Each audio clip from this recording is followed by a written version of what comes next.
Takže ahoj, já vás vítám a já jsem se Spartou z Vente videa, což natáčíme spolu videa, domluvil, že natočím něco o HTML, což je trošičku náš koníček.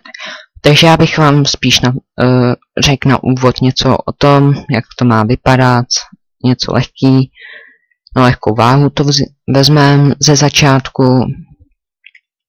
Není to nic těžkého, jde jenom o to se to naučit. Takže předpokládám, že máte poznámkový blok a PSPad určitě mít nebudete všichni, takže já to udělám přes ten poznámkový blok. Jo, takže jak to funguje? Tady ty hranatý závorky, to si vypnu, pardon. A do těch se všechno píše. No, nejsou to hranatý závorky, já tomu říkám klepet a si tomu říkejte, jak chcete. Ze začátku by se mělo dát HTML, jinak nebudeme to dělat nějak složitý, no hnedka ze začátku lehce to naštápneme, pak budeme dodělávat.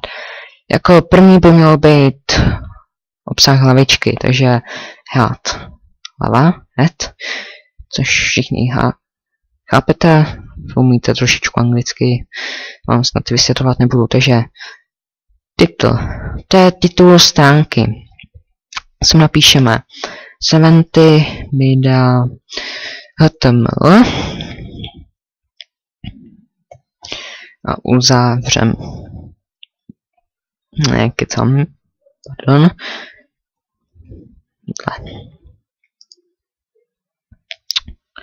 uložíme si to jako na plochu, že sv jako sv.html.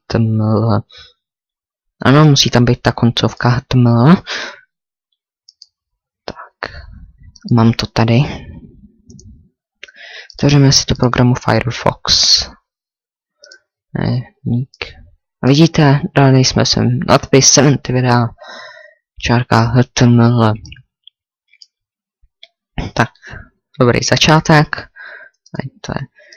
Takže vlastně hlavičku můžeme uzavřít, nic tady rozpatlávat v tom nebudeme. Tak a teď si otevřeme body, což je vlastně tělo těch stránek. Takže sem dáme body a teďka budeme chtít do pozadí, řekněme, barvu. Takže sem dáme bg, color, rovná se uvozovky a dáme sem třeba blue, uzavřeme závorky, uložíme, zaktualizujeme a máme to tady modrý celkově všude. Dobře, mně se ta modrá barva nebude líbit, co když si chci dát do pozadí obrázek. Není potíž. Dáme si tam background, to je background a mi se nechce hledat fotka, já už jsem si to tady jednou rozepsal, dal jsem tam 3. 003 .jpg. Uložím.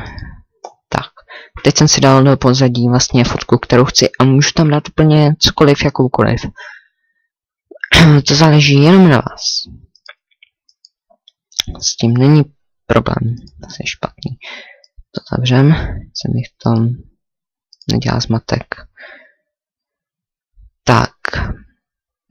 Dobře. Na modrý ten text není vidět, když je černý. Si případně vlastně můžeme ukázat. Dáme si tam H2, no H je největší a čím víc to jdou, myslím, že je to až do 6, tak tím je to menší. A Aligan na se center. A co jsme to vlastně napsali, že ten hlavní nadpis velikosti blablabla bude zarovnaný na střed. Což znamená, že tam můžete dát right i left, protože center se mi zobrazí tady, right tady a left tady, to byste měli taky umět. Tak a my sem dáme 70 videa, no, to mi bude stačit a dáme sem a 2, uzavřeme. Doufám, že se ještě chytáte. Tak. Máme to tady. Vidíte, moc mi ta černá sem nesedí. Já si tam budu chtít dát jinou, takže není to vlastně nic těžkého. Dáme text rovná se a dáme tam yellow.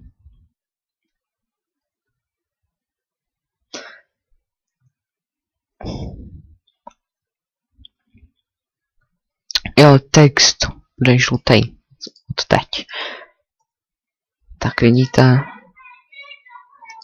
Ale mně se zdá nadpis malý, tak to změníme. Uložím.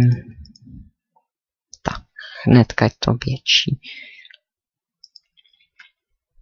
Tak, teďka budu chtít nějaký úvodní, tučný, větší text, tak abych se s tím nepatral s párovými značkami, takže si sem dáme 3 a 3, to nám bude stačit.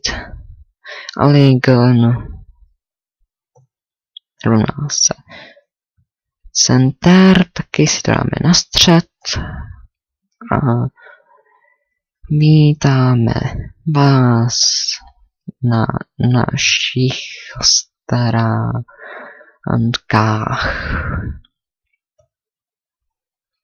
To tady nemusím dát. Dáme si sem, takhle to zase uzavřeme. Jáčko.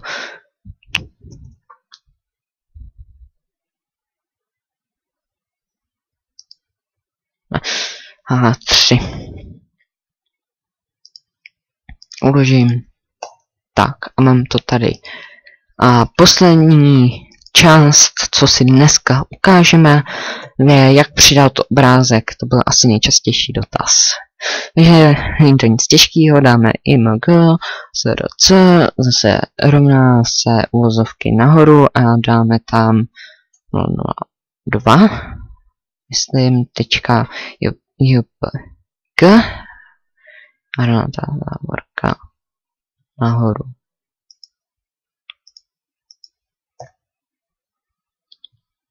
Tak, to by šlo, ale není to zrovnaný na střed. Teďka nevím, jestli to udělám správně. Moment.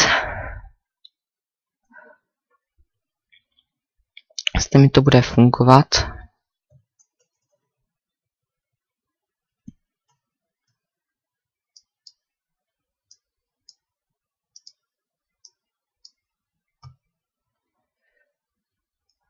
A 3. Měl by. Tak. Obrázek jsem dal na střed.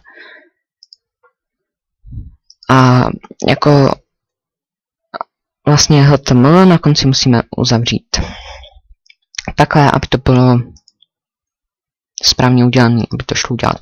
Takže já si myslím, že v tomhletom videu je to všechno, co jsem chtěl na začátek uvést a příště si tady to všechno rozvedeme. Takže já děkuji aspoň za pozornost a když tak mi znášíte do komentářů na YouTube nějaký dotazy k tomu. Jinak uvedu facebookové stránky naší skupiny. Tak a já se s vámi loučím. Nashledanou.